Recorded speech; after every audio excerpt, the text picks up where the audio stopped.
Good morning everyone, नमस्कार। आप सबका यहाँ पहुँचने पर स्वागत और धन्यवाद।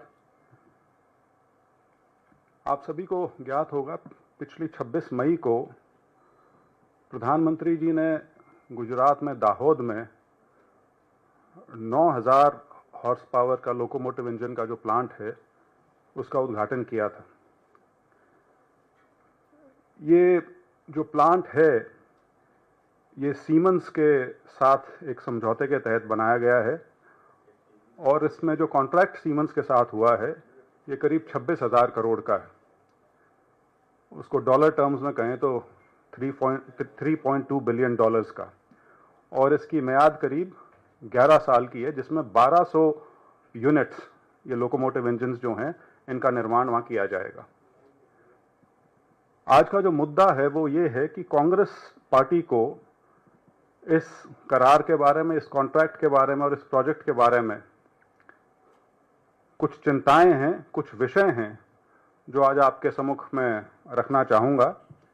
और इनका सीधा सीधा संबंध जो है वो पूरी प्रक्रिया जो अपनाई गई है बिडिंग प्रोसेस की, उससे जुड़ा हुआ है। उसके अंदर जिस प्रकार की ट्रांसपेरेंसी, पारदर्शिता है उसके बारे में है, और एक बहुत ज़रूरी इसका पहलू है जो उसमें कॉन्फ्लिक्ट ऑफ इंटरेस्ट एक प्रत्यक्ष रूप से दिखाई देता है, उसके बारे में। और बड़ी पिक्चर यदि देखें तो पूरा मेक इन इंडिया का जो एक ध्येय है भारत सरकार का, उसके ऊपर कुछ सवालिया निशान लगते हैं। इसका मैं थोड़ा सा विस्तार से आपको यदि बताऊं, दिसंबर 2022 में भारत सरकार द्वारा एक विज्ञप्ति के माध्यम से बताया गया था कि 26,000 करोड़ का लेटर ऑफ अवार्ड सीमेंस के साथ हुआ है, जो इसमें टेक्नोलॉजिकल पार्टनर होंगे। और उसमें यह बताया गया था कि जो पूरा मैन्युफैक्चरिंग है वो दाहोद में होगा। इन लोकोमोटिव इंजन्स का 1200 यूनिट्स जो बनने थे उनका दाहोद में मैन्युफैक्चरिंग होगी, उसका उत्पादन दाहोद में होगा। और ये दाहोद का जो प्लांट है ये करीब 2-2.5 साल में बनके तैयार हो जाएगा, जिसका उद्घाटन जैसे मैंने बताया 26 मई को प्रधानमंत्री जी द्वारा किया गया। और इसका मुख्य बिंदु इसके अलावा ये भी था कि जो हमारा रेलवेज का स्टाफ है, उसके जो इंजीनियर्स हैं, अधिकारी हैं, कर्मचारी हैं, खास तौर पे जो इंजन मैन्युफैक्चरिंग है उसकी ट्रेनिंग वगैरह और उसका मेंटेनेंस, वो इंडियन रेलवेज के जो 4 मेंटेनेंस डिपो हैं, विशाखापट्टनम, रायगढ़, पूना और खड़गपुर में, वहां पर किया जाएगा।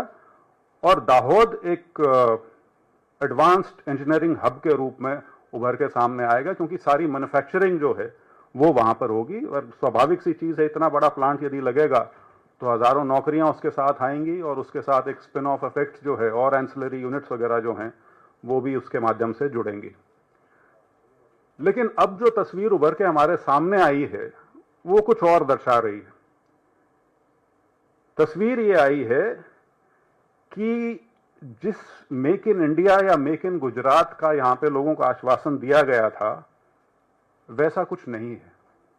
दाहोद के प्लांट में मैन्युफैक्चरिंग के नाम पे सिर्फ असेंबली है, मतलब बने बनाए पुर्जे या मशीनरी जो है उसको इकट्ठा करके उनको जोड़ने का काम है।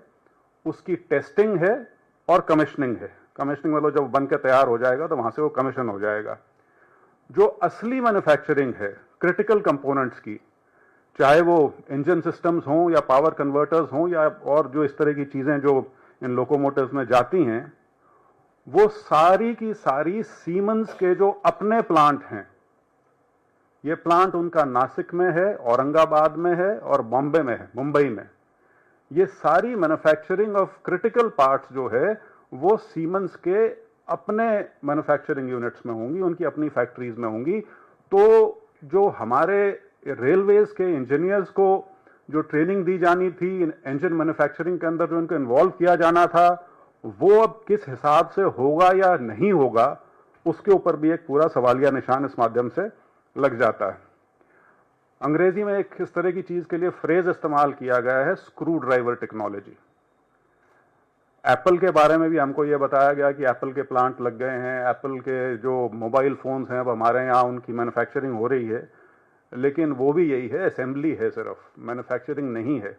तो दाहोद में भी जो सरकार की खुद की विज्ञप्ति थी, उसमें जो क्लेम किया गया था, जो दावा किया गया था, वैसा ना होकर यहाँ पर भी सिर्फ असेंबली और टेस्टिंग के लिए ये प्लांट बनाया गया है। इसके साथ प्रश्न उभर के आते हैं कि जो पूरी प्रक्रिया अपनाई गई है इस 26,000 का कॉन्ट्रैक्ट देने में, आज तक ये स्पष्टता नहीं है कि इसका बिडिंग प्रोसेस जो था उसमें और कौन कौन शामिल हुए थे और कौन कौन से टेक्नोलॉजी के इस क्षेत्र में जो बड़े बड़े प्लेयर्स हैं वो इसमें इन्वॉल्व थे या नहीं। यदि मैं जिक्र करूं तो बॉम्बार्डियर है या एल्स्टॉम है, क्या वे भी इसके अंदर पार्टिसिपेंट थे, उन्होंने भी क्या अपनी बिड दी थी इसके अंदर। आप सबकी जानकारी के लिए एल्स्टॉम जो है वो इंडियन रेलवेज के साथ करीब उसका 100 साल का संबंध है। बहुत बहुत बड़े बड़े प्रोजेक्ट्स हैं जो उन्होंने इंडियन रेलवेज के साथ हिंदुस्तान में इंप्लीमेंट किए हैं। क्या इस तरह की जो कंपनीज हैं वो भी इस बिडिंग प्रोसेस का हिस्सा थी या नहीं थी। और एक जुड़ता सवाल ये कि जो भारत सरकार ने दिसंबर 2022 में जो अपनी विज्ञप्ति में चीजें कही गई थी उनको बदलकर सीमेंस के बेनिफिट के लिए जो इसके अंदर टर्म्स एंड कंडीशंस में बदलाव किया गया है वो किस प्रकार से किया गया है। और क्या इंडियन रेलवेज को, स्वाभाविक है उनकी जानकारी में तो है क्योंकि भारत की तरफ से इंडियन रेलवेज ही है जो इसमें कॉन्ट्रैक्ट में सीधे सीधे इन्वॉल्व है, लेकिन उनकी सहमति थी नहीं थी और थी तो किस कारण के वजह से थी। इन सब से जुड़ा हुआ प्रश्न जो आगे आता है उभर के वो है कॉन्फ्लिक्ट ऑफ इंटरेस्ट का। आप सबको शायद जानकारी होगी इस बात की कि हमारे जो मौजूदा रेल मंत्री हैं वो राजनीति में आने से पहले कुछ साल कॉरपोरेट सेक्टर में रहे हैं और उनकी एक काम जो उन्होंने किया प्राइवेट सेक्टर में वो बहुत बड़े स्तर पे उच्चाधिकारी के तौर पे वाइस प्रेसिडेंट डेजिग्नेशन था उनका सीमेंस लोकोमोटिव इन इंडिया के। तो ये सिर्फ संयोग है या कुछ और है कि सीमेंस को भारतीय रेल का, सीमेंस के आज तक के इतिहास का सबसे बड़ा कॉन्ट्रैक्ट 26,000 करोड़ का उस समय में मिलता है जिस समय देश के रेल मंत्री एक ऐसे व्यक्ति हैं जो सीमेंस लोकोमोटिव्स इन इंडिया के वाइस प्रेसिडेंट रहे हों। एक बड़ा सीधा सीधा प्रथम दृष्टया एक कॉन्फ्लिक्ट ऑफ इंटरेस्ट इसके अंदर कहीं नजर आता है। सो ये जिन चीज़ों का मैंने उल्लेख किया उससे एक चीज़ तो स्पष्ट है कि यहाँ पे फॉरेन कॉरपोरेशंस को तरजीह देकर जो हमारी अपनी क्षमता बढ़ाने का जो एक हमारा ध्येय है, जो मेक इन इंडिया का जो एक कॉन्सेप्ट है, उसकी बजाय ये असेंबल इन इंडिया तक उसको सीमित कर दिया गया है। और हमारी पार्टी की, कांग्रेस पार्टी की ये डिमांड है कि इस पूरे मुद्दे में स्पष्टता आ सके, कुछ क्लैरिफिकेशन आ सकें सरकार की तरफ से। एक पार्लियामेंट्री इंक्वायरी इसके अंदर इंस्टीट्यूट की जाए जिसके तहत इसके जो सभी पहलू हैं इस कॉन्ट्रैक्ट से संबंधित वो उजागर हो सकें। और उस संबंध में हमारे बड़े सीधे सीधे 6 स्पष्ट सवाल हैं जो हम आप सबके सामने रखना चाहेंगे पार्टी की ओर से।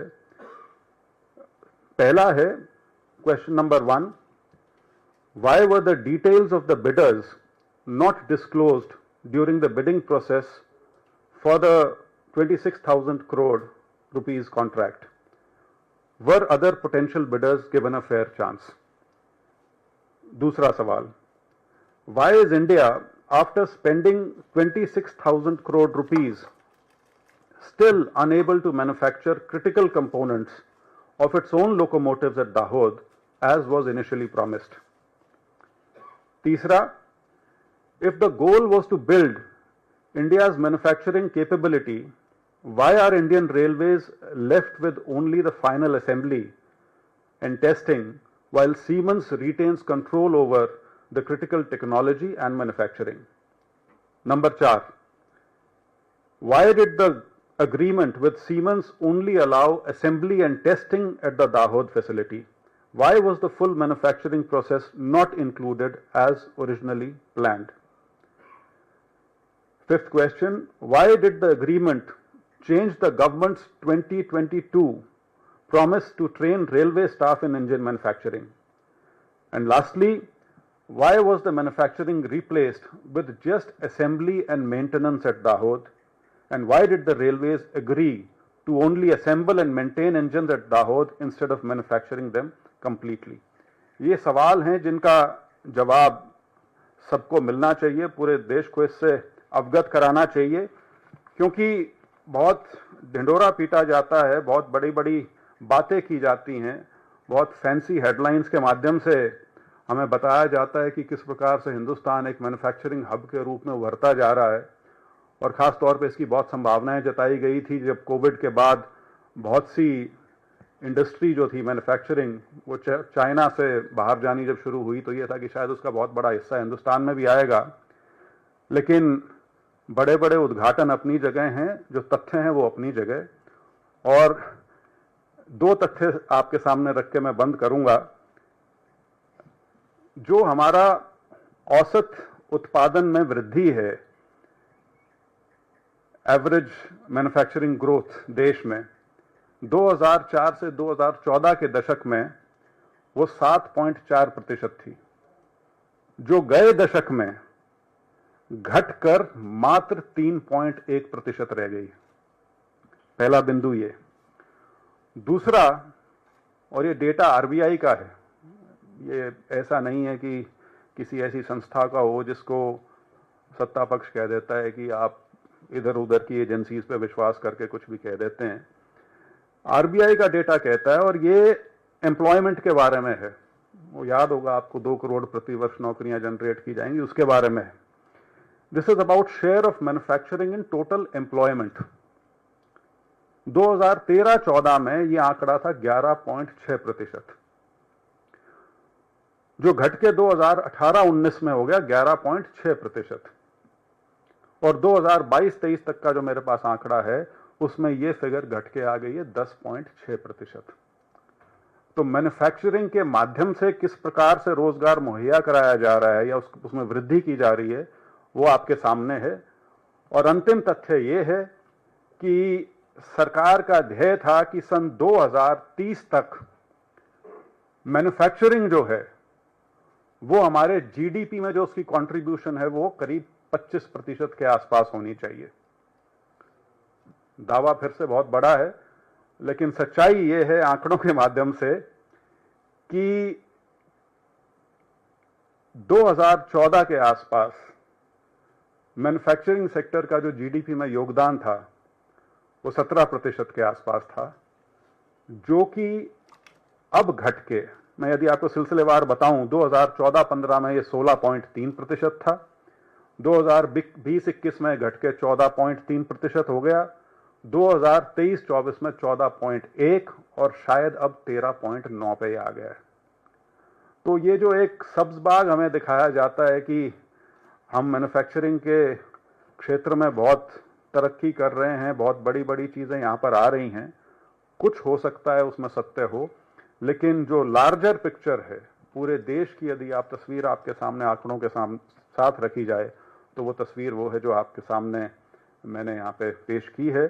तो मुख्य तौर पे यही बिंदु थे जो मैंने आज आपके साथ साझा करने थे।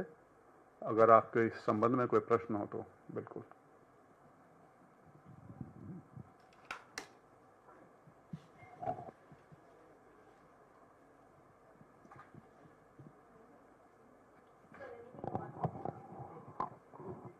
My remit for today is only this. ये जो प्रोजेक्ट है इसको आ रही है आवाज?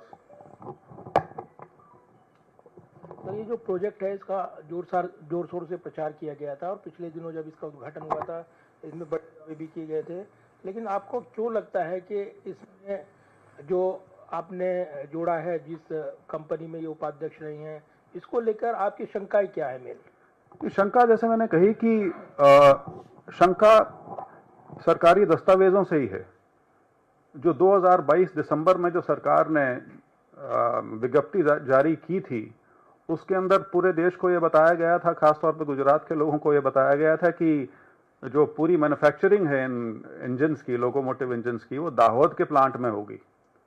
और बल्कि उसकी जो एम्प्लॉयज की जो ट्रेनिंग है और उसके साथ साथ जो मेंटेनेंस का काम है, वो भी जो डिपो हैं इंडियन रेलवेज के, उनमें कराया जाएगा।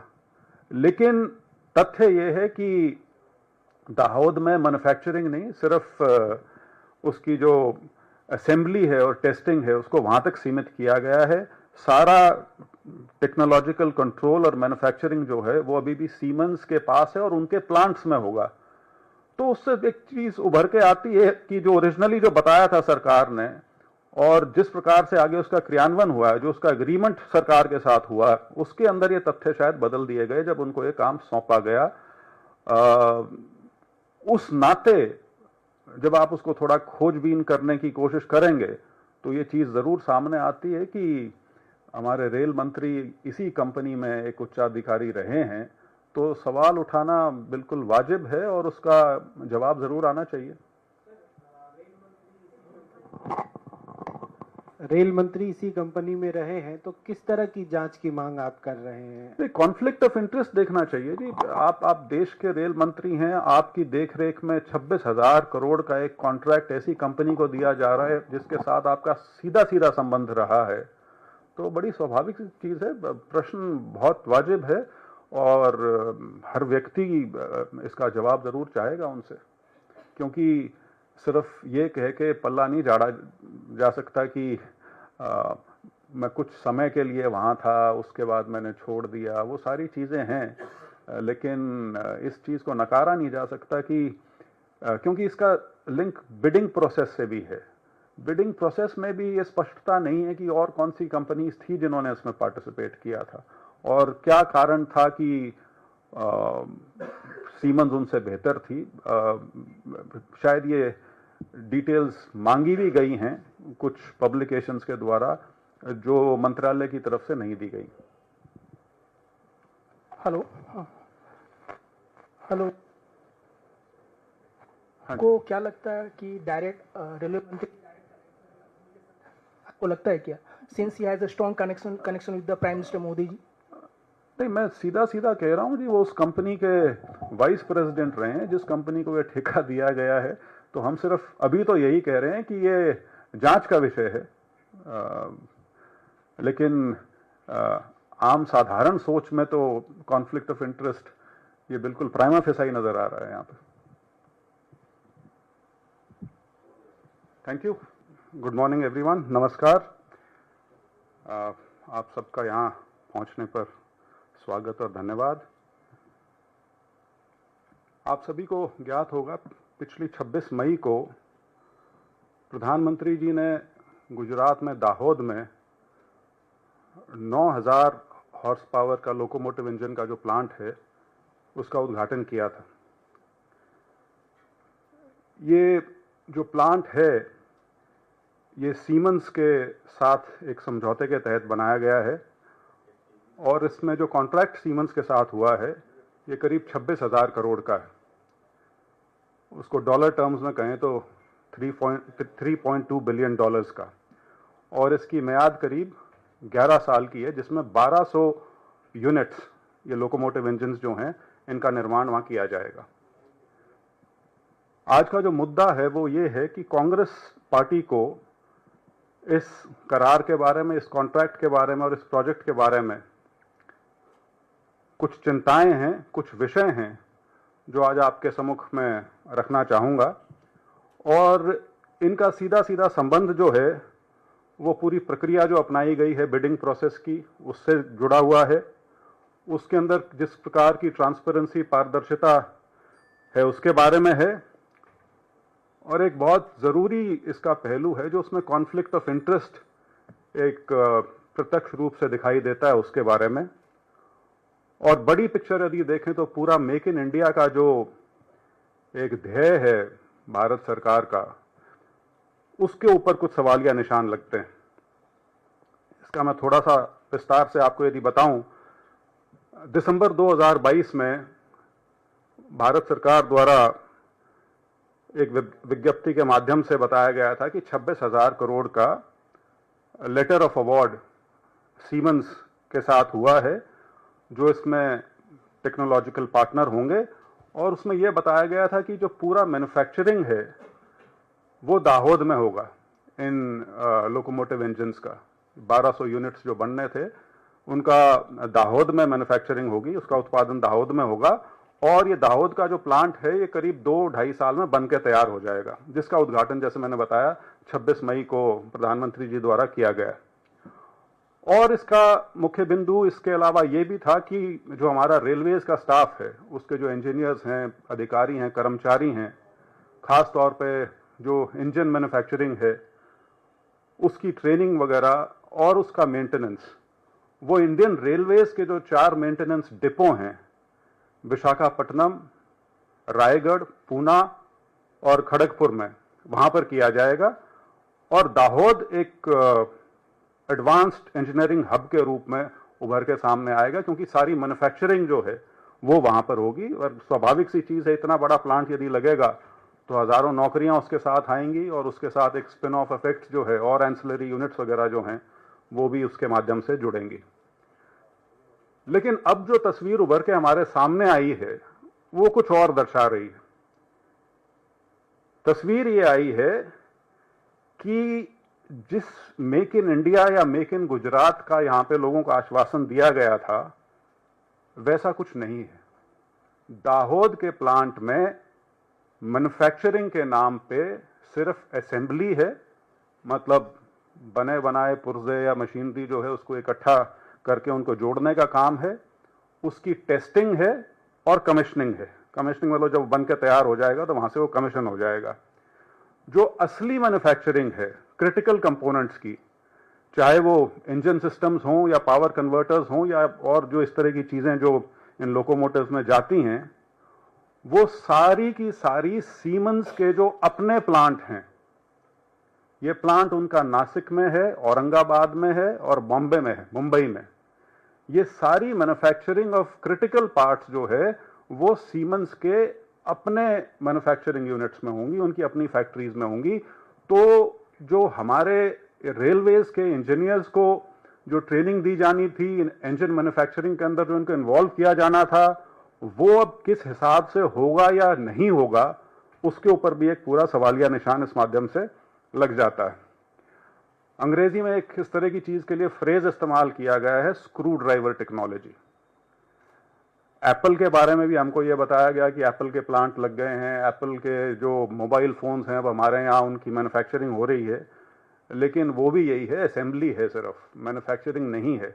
तो दाहोद में भी जो सरकार की खुद की विज्ञप्ति थी उसमें जो क्लेम किया गया था, जो दावा किया गया था, वैसा ना होकर यहाँ पर भी सिर्फ असेंबली और टेस्टिंग के लिए ये प्लांट बनाया गया है।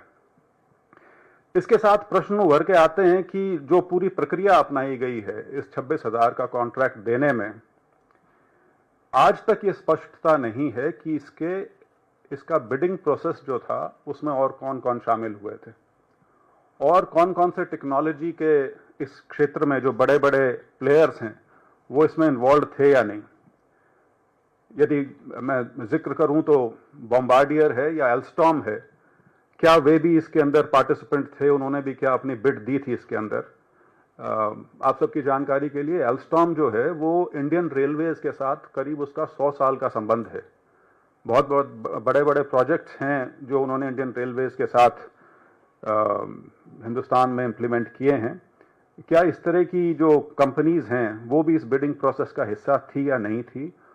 और एक जुड़ता सवाल ये कि जो भारत सरकार ने दिसंबर 2022 में जो अपनी विज्ञप्ति में चीजें कही गई थी उनको बदलकर सीमेंस के बेनिफिट के लिए जो इसके अंदर टर्म्स एंड कंडीशंस में बदलाव किया गया है वो किस प्रकार से किया गया है। और क्या इंडियन रेलवेज को, स्वाभाविक है उनकी जानकारी में तो है, क्योंकि भारत की तरफ से इंडियन रेलवेज ही है जो इसमें कॉन्ट्रैक्ट में सीधे सीधे इन्वॉल्व है, लेकिन उनकी सहमति थी नहीं थी, और थी तो किस कारण के वजह से थी। इन सब से जुड़ा हुआ प्रश्न जो आगे आता है उभर के, वो है कॉन्फ्लिक्ट ऑफ इंटरेस्ट का। आप सबको शायद जानकारी होगी इस बात की कि हमारे जो मौजूदा रेल मंत्री हैं वो राजनीति में आने से पहले कुछ साल कॉरपोरेट सेक्टर में रहे हैं, और उनकी एक काम जो उन्होंने किया प्राइवेट सेक्टर में, वो बहुत बड़े स्तर पे उच्च अधिकारी के तौर पे वाइस प्रेसिडेंट डेजिग्नेशन था उनका सीमेंस लोकोमोटिव इन इंडिया के। तो ये सिर्फ संयोग है या कुछ और है कि सीमेंस को भारतीय रेल का, सीमेंस के आज तक के इतिहास का सबसे बड़ा कॉन्ट्रैक्ट 26,000 करोड़ का उस समय में मिलता है जिस समय देश के रेल मंत्री एक ऐसे व्यक्ति हैं जो सीमेंस लोकोमोटिव्स इन इंडिया के वाइस प्रेसिडेंट रहे हों। एक बड़ा सीधा सीधा प्रथम दृष्टया एक कॉन्फ्लिक्ट ऑफ इंटरेस्ट इसके अंदर कहीं नजर आता है। सो ये जिन चीज़ों का मैंने उल्लेख किया उससे एक चीज़ तो स्पष्ट है कि यहाँ पे फॉरेन कॉरपोरेशंस को तरजीह देकर जो हमारी अपनी क्षमता बढ़ाने का जो एक हमारा ध्येय है, जो मेक इन इंडिया का जो एक कॉन्सेप्ट है, उसकी बजाय ये असेंबल इन इंडिया तक उसको सीमित कर दिया गया है। और हमारी पार्टी की, कांग्रेस पार्टी की ये डिमांड है कि इस पूरे मुद्दे में स्पष्टता आ सके, कुछ क्लैरिफिकेशन आ सकें सरकार की तरफ से। एक पार्लियामेंट्री इंक्वायरी इसके अंदर इंस्टीट्यूट की जाए जिसके तहत इसके जो सभी पहलू हैं इस कॉन्ट्रैक्ट से संबंधित वो उजागर हो सकें। और उस संबंध में हमारे बड़े सीधे सीधे 6 स्पष्ट सवाल हैं जो हम आप सबके सामने रखना चाहेंगे पार्टी की ओर से। पहला है question number 1, why were the details of the bidders not disclosed during the bidding process for the 26,000 crore rupees contract? Were other potential bidders given a fair chance? दूसरा सवाल, why is India, after spending 26,000 crore rupees, still unable to manufacture critical components of its own locomotives at Dahod as was initially promised? तीसरा, if the goal was to build India's manufacturing capability, why are Indian Railways left with only the final assembly and testing while Siemens retains control over the critical technology and manufacturing?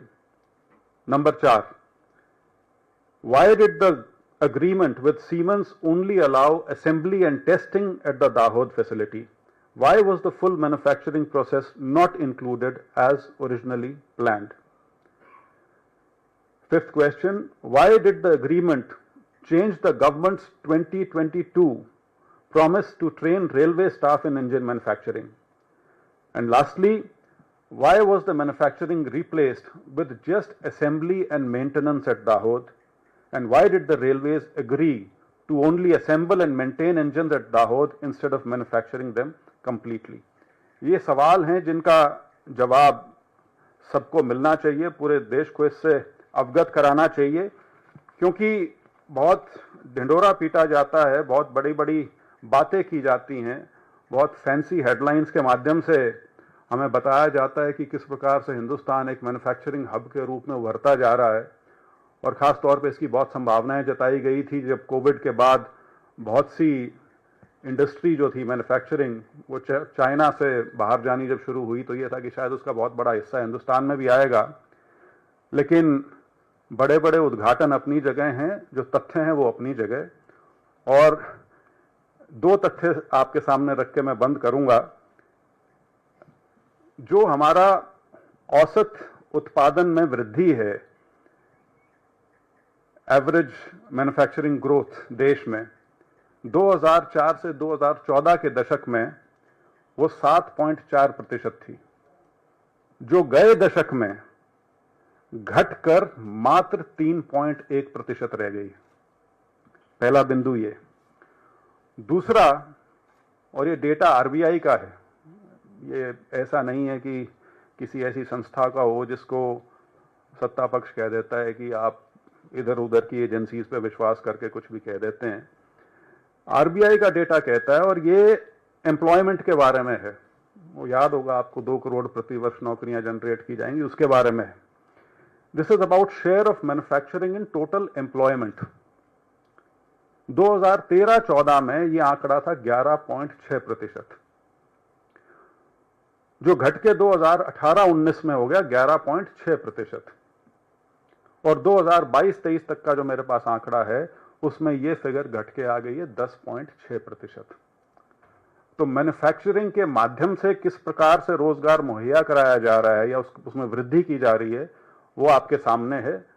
और अंतिम तथ्य ये है कि सरकार का ध्येय था कि सन 2030 तक मैन्युफैक्चरिंग जो है वो हमारे जीडीपी में जो उसकी कंट्रीब्यूशन है वो करीब 25% के आसपास होनी चाहिए।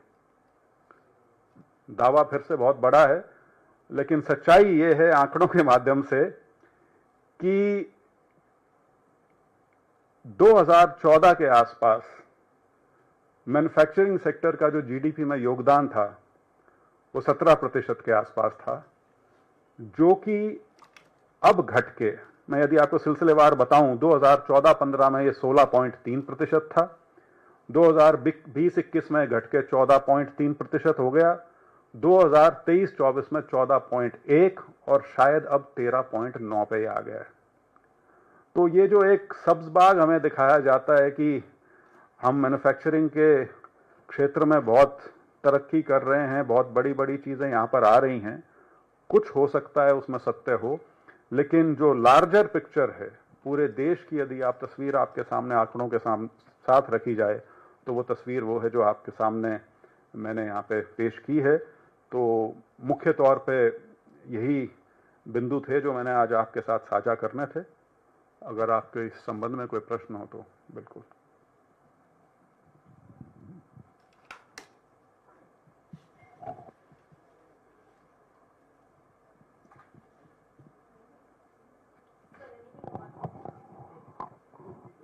My remit for today is only this.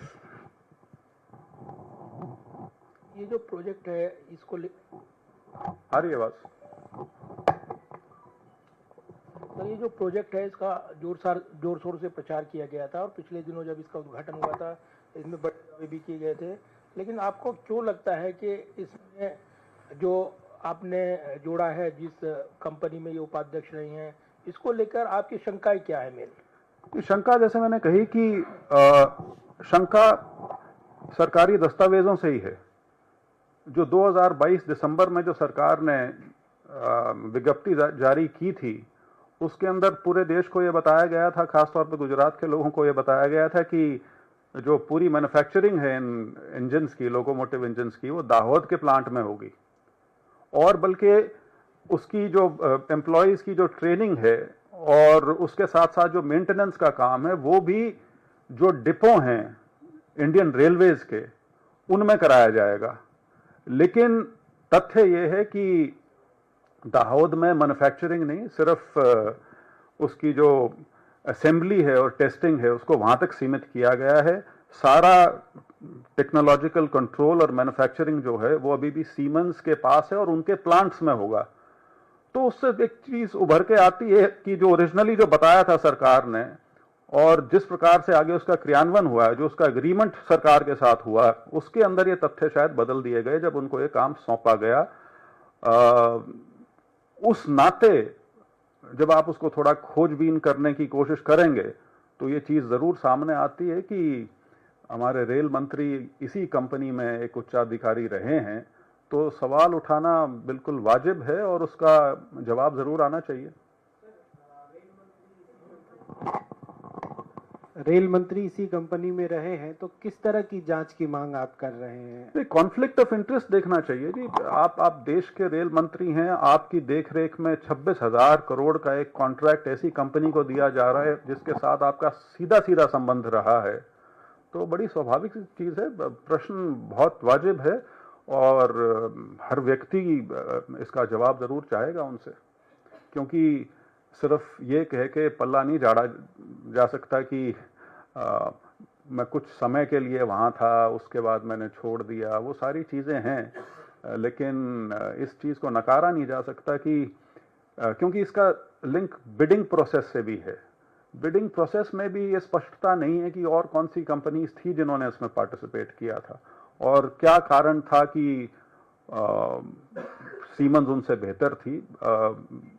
शायद ये डिटेल्स मांगी भी गई हैं कुछ पब्लिकेशंस के द्वारा जो मंत्रालय की तरफ से नहीं दी गई। हेलो, हेलो, आपको क्या लगता है कि डायरेक्ट रेलवे मंत्री आपको लगता है क्या, since he has a strong connection with the prime minister Modi ji? नहीं, मैं सीधा सीधा कह रहा हूं जी, वो उस कंपनी के वाइस प्रेसिडेंट रहे हैं जिस कंपनी को ये ठेका दिया गया है। तो हम सिर्फ अभी तो यही कह रहे हैं कि ये जांच का विषय है। लेकिन आम साधारण सोच में तो कॉन्फ्लिक्ट ऑफ इंटरेस्ट ये बिल्कुल प्राइमा फेसाई नजर आ रहा है यहाँ पे। Thank you.